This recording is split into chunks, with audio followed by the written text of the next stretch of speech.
এই মুহূর্তে আশকোনা হজ ক্যাম্পে আছেন রিপোর্টার শাহিন আলম এবং চট্টগ্রামের শাহ আমানত বিমানবন্দরে আছেন শফিকুল আলম।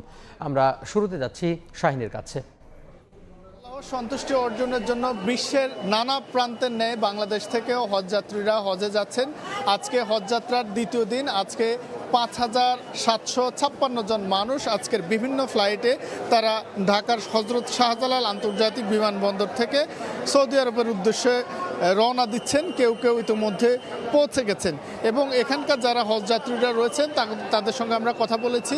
এখানকার যে হজ অফিস রয়েছে, হজ অফিসের এখানকার যে ব্যবস্থাপনা, তাতে অনেক যাত্রী বেশ কিছু বিষয় নিয়ে তারা অভিযোগ তুলছেন। বিশেষ করে এখানে যে খাবার দেওয়া হচ্ছিল সকালে এবং দুপুরে, সেই খাবার নিয়ে অসন্তোষ প্রকাশ করেছে হজযাত্রীরা।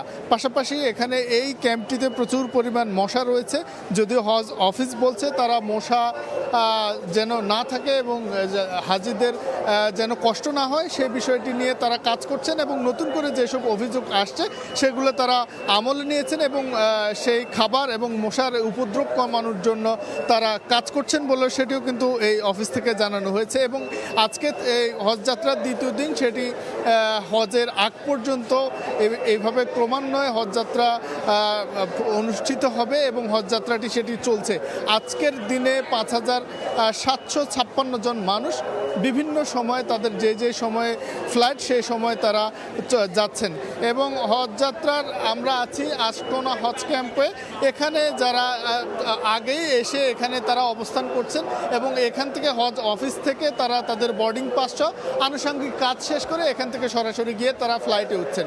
এবং একইভাবে চট্টগ্রামের শাহ আমানত বিমানবন্দর থেকেও কিন্তু হজের যাত্রীরা তারা সৌদি আরব যাচ্ছেন। সেখানকার খবর জানাবেন আমাদের সহকর্মী শফিক।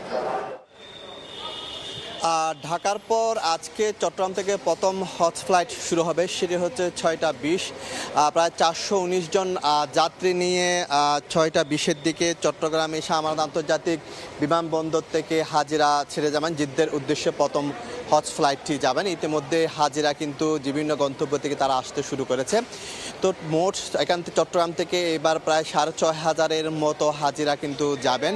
তার মধ্যে প্রায় ফ্লাইট সংখ্যা হচ্ছে প্রায় 16টি ফ্লাইটে তারা যাবেন। তার মধ্যে 12টি ফ্লাইট যাবে জিদ্দের উদ্দেশ্যে আর 2টি ফ্লাইট যাবে মদিনার উদ্দেশ্যে। তবে আজকে যাবেন প্রায় 419 জন। কিছুক্ষণ পর এখানে ভূমি প্রতিমন্ত্রী মীর মোহাম্মদ হেলাল উদ্দিন এটির উদ্বোধন করবেন বলে জানা গেছে। তো ইতিমধ্যে যে হাজিরা তারা কিন্তু বিভিন্ন জায়গা থেকে এসেছেন। তবে এবার অন্যান্য গত বছরের তুলনায় এবার কিন্তু অর্থাৎ 3টি ফ্লাইট কম যাচ্ছে। গতবার 19টি গিয়েছে, এবার 16টি যাচ্ছে ফ্লাইট এবং যাত্রীও প্রায় 500 জন কম বলে আমাদেরকে জানিয়েছে। তো এইদেরকে এই যে হাজিদের নির্বিঘ্নে যাতায়াতের জন্য ভেতরে তারা ভেতরে প্রবেশ করছে এবং কিছুক্ষণ পরে কিন্তু ভূমি প্রতিমন্ত্রী আসবেন। তিনি প্রধান অতিথি হিসেবে থাকবেন এবং তিনি সেটির উদ্বোধন করবেন। তো সব কিছু মিলিয়ে চট্টগ্রাম থেকে প্রায় এই যে 16টি ফ্লাইটে প্রায় 6,500-এর বেশি হজযাত্রী যাবেন এবং সন্ধ্যা 6টা 20-এ 420 জন নিয়ে জেদ্দার উদ্দেশ্যে বাংলাদেশ বিমান ছেড়ে যাবেন। তো এই ছিল আমার সর্বশেষ তথ্য। হজযাত্রার খবর জানছিলাম চট্টগ্রাম এবং তার আগে ঢাকার আশকোনা হজ ক্যাম্প থেকে।